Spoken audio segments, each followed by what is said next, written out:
अंकुश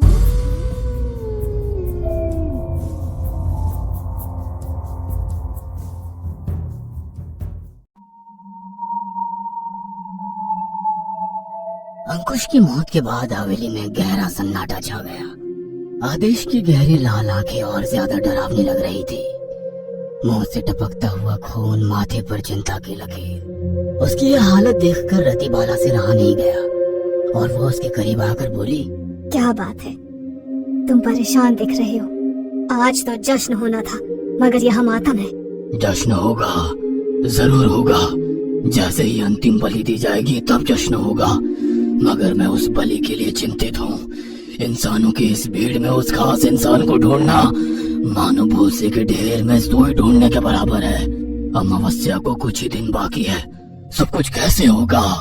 तभी शैतान की मूर्ति में से आवाज आने लगी, शैतान का राज दुनिया पर कायम रहे। तुम्हारी परेशानी का हल मेरे पास है। अगली बलि एक लड़की की होगी, उसके कंधे पर ओम लिखा होगा। उस तक पहुंचने के लिए तुम सभी के अंदर की शक्ति तुम्हारी मदद करेगी। तुम खुद उसकी ओर खींचे चले जाओगे। जाओ, ढूंढो उस लड़की को। और हाँ, एक बात का ध्यान रखना, बलि के लिए उसे इस महल में स्वयं आना होगा। जबरदस्ती करके लाने पर शैतान बलि स्वीकार नहीं करेगा। शैतान के कहते ही ढेर सारी चमगादड़ उड़कर उस लड़की को ढूंढने के लिए हवेली से बाहर निकली। आदेश, अब तो तुम्हारी परेशानी दूर हो गई। शैतान भी तुम्हारे साथ है। मुझे तुम्हारे अलावा किसी पर विश्वास नहीं है। जाओ और जाकर उस लड़की को ढूंढो। आदेश के कहने पर रतिबाला भी एक चमगादड़ के रूप में बदल गई और उस लड़की को ढूंढने के लिए हवेली से बाहर निकल गई। दूसरी तरफ गोवा में कुछ लोग बीच पर मस्ती कर रहे थे। आन्या, देख इधर, ये क्या है? क्या हुआ, क्या है? सी, टैटू, चल बनवाते हैं। मैं तो अपने बॉयफ्रेंड का नाम लिखवाऊंगी, तू करवा ले, मुझे ये सब पसंद नहीं। यार तू भी ना पुराने जमाने के लोगों की तरह बात मत कर, चल मेरे साथ। रीमा आन्या को खींचकर अपने साथ टैटू बनवाने के लिए ले गई। एक और रीमा ने जहाँ अपने बॉयफ्रेंड का नाम लिखवाया, वहीं आन्या ने अपने कंधे पर ओम लिखवाया। तभी उसके फोन पर किसी का फोन आया। रीमा, मुझे अभी के अभी यहाँ से निकलना होगा। प्रोफेसर का फोन था। वाइल्ड लाइफ रिसर्च के लिए हम लोगों को देहरादून के जंगलों में जाना है। तेरा बढ़िया है, 2 दिन की छुट्टी में गोवा घूम ली और अब पढ़ाई के नाम पर देहरादून। Enjoy your trip. कहाँ का एंजॉय, जंगली जानवरों के बीच दिन कहाँ और रात कहाँ पता ही नहीं चलता। कब किसका भोजन बन जाऊँ भगवान भरोसे, जिंदा रहे तो मिलेंगे। बाय। आन्या देहरादून के जंगलों में अपने प्रोफेसर के साथ वाइल्ड लाइफ के बारे में रिसर्च कर रही थी। सभी दूर तराशने के बावजूद रतिबाला को किसी भी लड़की के कंधे पर ओम नजर नहीं आया और ना ही किसी लड़की को लेकर ऐसी वाइब्स आई कि वह उसकी ओर आकर्षित हो। ना जाने वो लड़की कहाँ छुपी होगी जिसके करीब जाने पर मुझे कोई खास एहसास होगा। रतिबाला उड़ते हुए जब जंगल पर से जा रही थी तो उसके पंख विपरीत दिशा में उड़ने पर मजबूर कर रहे थे। ये क्या हो रहा है? मैं किधर जा रही हूँ? वह बड़ी मुश्किलों से अपनी हवेली पहुंची। रतिबाला, तुम इतनी जल्दी वापस आ गई? उस लड़की के बारे में कुछ पता चला? रतिबाला गर्दन झुकाकर खड़ी थी। आदेश भी अपने असली रूप में आ गया और उसने उसकी गर्दन पर अपने दांत गड़ा दिए। इतना छोटा सा काम दिया था, वो भी तुमसे नहीं हो पाया। लगता है उम्र के साथ तुम किसी काम की नहीं हो। लानत है तुम्हारे वैम्पायर होने पर। मुझे माफ कर दो आदेश, मगर ना जाने क्यों जैसे ही मैंने जंगल में प्रवेश किया, जंगल के अंदर आना मुश्किल हो रहा था। मानो कोई मुझे प्रवेश करने से रोक रहा था। ये क्या कह रही हो तुम? जंगल में प्रवेश करने से रोक रहा था? कहीं ऐसा तो नहीं वो लड़की जंगल में ही कहीं आसपास हो? आप फिक्र न करें, जल्द ही वो लड़की आपकी सेवा में हाजिर होगी। अगले दिन आन्या किसी पौधे को करीब से देखकर अपनी डायरी में कुछ लिख रही थी। तभी अचानक से तेंदुआ उसके सामने आकर खड़ा हो गया। उसके हाथों से कॉपी पेन नीचे गिर गए। वह डर के मारे पीछे हटने लगी। तभी तेंदुआ और उसके करीब एक शख्स आकर खड़ा हो गया। जैसे ही तेंदुआ और उसकी निगाह मिली, तेंदुआ डर के पीछे हट गया। कौन हो तुम?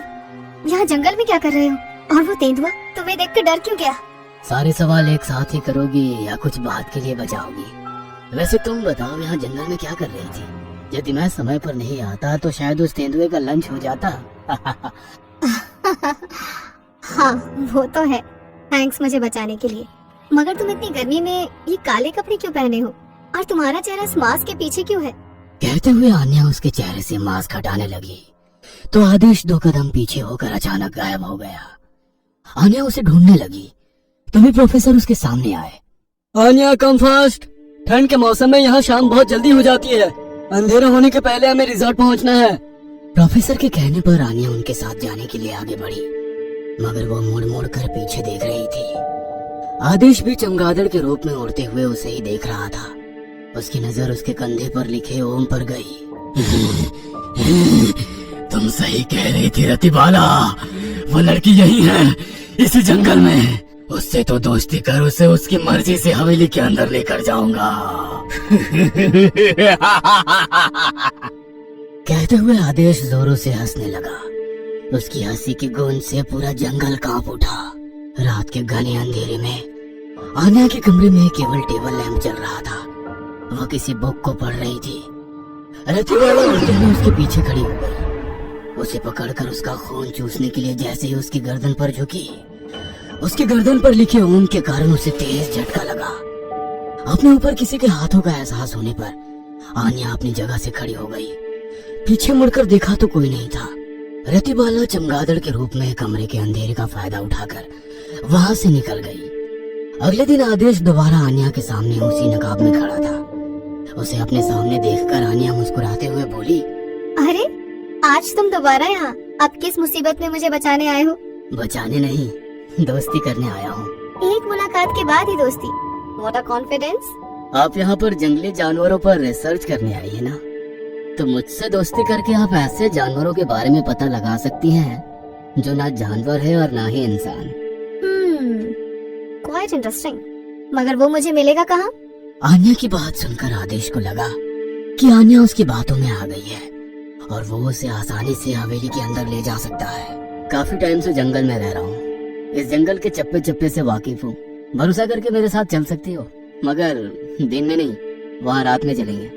आदेश की बात सुनकर आन्या के चेहरे पर मुस्कुराहट आ गई। वह रात होने का इंतजार करने लगी। आदेश रिजॉर्ट में आया और उसे अपने साथ हवेली की ओर ले जाने लगा। मगर ना जाने क्यों रतिबाला के मन में एक चिंता आ गई और चमगादड़ के रूप में उड़ते हुए वो उन दोनों पर नजर रख रही थी। आदेश, मुझे तो तुम भी एक अजूबा ही लगते हो। दिन के वक्त नकाब में रहते थे और अब बिना नकाब। इसका राज तो तुम्हें हवेली में जाकर पता चल जाएगा। जंगली जानवरों पर और जंगल में रिसर्च करते करते आन्या ये तो जान गई थी कि किसी अनजान के साथ ऐसे सुनसान जगह पर जाना जान का खतरा भी हो सकता है। मगर उसे उस हवेली का राज जरूर जानना था जिसके बारे में उसने गांव वालों से सुन रखा था। आदेश आन्या के साथ हवेली की ओर बढ़ने लगा। शैतान के लिए बलि आ गई थी, इसलिए चमगादड़ों ने उड़कर जश्न मनाया। इतने सारे चमगादड़ को एक साथ उड़ता हुआ देखकर आन्या हैरान हो गई। पिछले 4 सालों से जंगल में अलग अलग जगह जाकर रिसर्च कर रही हूँ, मगर इतने सारे चमगादड़ एक साथ पहली बार देख रही हूँ। और भी कई सारी चीजें हवेली में पहली बार देखोगी, आओ मेरे साथ। आदेश के कहने पर आन्या मानो यंत्रवत उसके पीछे पीछे चली जा रही थी। आदेश के पहुंचने पर हवेली का दरवाजा अपने आप खुल गया और जैसे ही वे दोनों हवेली के अंदर दाखिल हुए, हवेली का दरवाजा बंद हो गया। हवेली के अंदर पहुंचते ही आन्या को होश आया, क्योंकि शैतान के लिए बलि तभी दी जा सकती थी जब लड़की पूरे होशो हवास में हो। अब आदेश अपने असली रूप में आ गया था। Welcome to my world. बहुत दिनों से तुम्हारा इंतजार था यहाँ पर, अब तुम आ गई हो। इंतजार खत्म। तुम्हारी बलि के बाद मुझे इस दुनिया पर राज करने से कोई नहीं रोक सकता। कहते हुए आदेश हंसने लगा। सारे चमगादड़ आन्या के आजू बाजू उड़ रहे थे। रतिबाला, कहाँ हो तुम? आज के दिन का तुम्हें इतने बेसब्री से इंतजार था और अभी तुम ही नहीं हो। मगर वो अदृश्य रूप से उन लोगों पर नजर रखी हुई थी। कौन हो तुम और धोखे से मुझे यहाँ क्यों लाए हो? बलि, दुनिया पर राज, क्या है ये सब?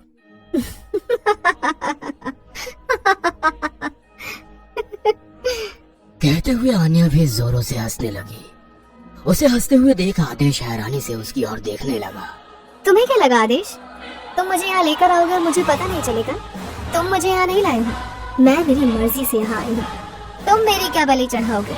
आज तुम्हारा अंत निश्चित है। तो सुनो मेरी यहाँ तक आने की कहानी। आज से 10 दिन पहले जब तुमने एक व्यक्ति का खून चूस कर उसका शरीर हवेली के बाहर फेंका था, वो शरीर मेरे गुरुजी को मिल गया था। उस समय मैं गोवा में थी और तभी गुरुजी का फोन आया। आन्या, इस दुनिया पर शैतान का राज कायम होने वाला है, जिसे तुम ही रोक सकती हो। अमावस्या के पहले तुम्हें उस वैम्पायर को मारना होगा। मगर मैं इस वैम्पायर को पहचानूंगी कैसे? वैसे तो वैम्पायर दिन के उजाले में सूर्य की रोशनी से बचने के लिए हमेशा खुद को ढक कर रखते हैं। यही उनकी सबसे बड़ी पहचान है। मगर तुम्हें परेशान होने की जरूरत नहीं है। वो खुद तुम्हें अमावस्या के पहले ढूंढकर अपने ठिकाने पर ले जाएंगे। वही तुम्हें उसका अंत करना होगा। समझे वैम्पायर आदेश? मैं यहाँ पर कैसे आई? जब पहली बार तुम मुझे मिले थे, खुद को सूर्य की रोशनी से बचाने के लिए खुद को पूरा कवर किए हुए थे। तुम यहाँ पर आ तो गई हो, मगर अपने मंसूबे पर कामयाब नहीं हो पाओगी। मैं अमर हूँ, अमर हूँ। मुझे तुम नहीं मार सकती। बस कुछ पल की बात है।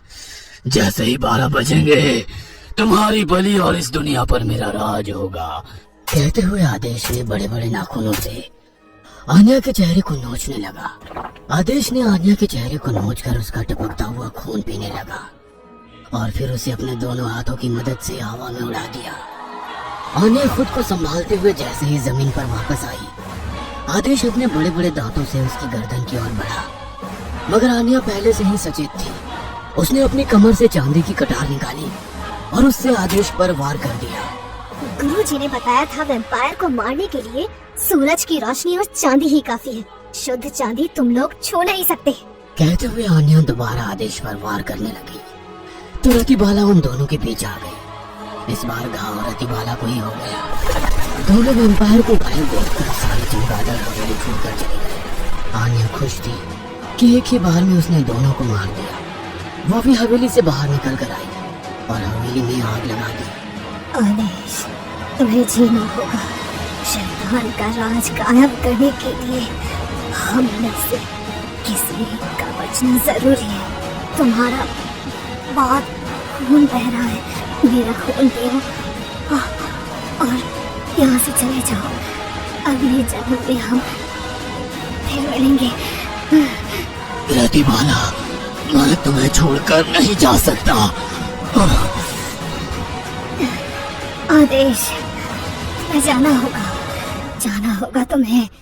रतिबाला के कहने पर आदेश ने उसकी गर्दन पर अपने दांत लगा दिए। उसे तुरंत वैम्पायर का खून मिल गया था। अब आदेश ठीक था। हवेली के जलने के पहले आदेश हवेली से बाहर निकल गया।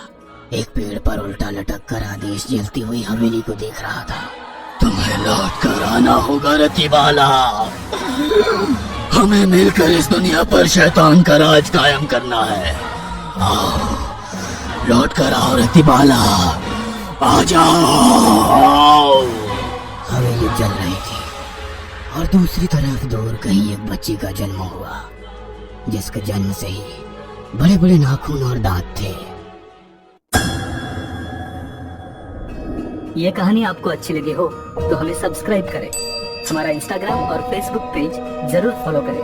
और हाँ दोस्तों, सब्सक्राइब करना भूलना मत।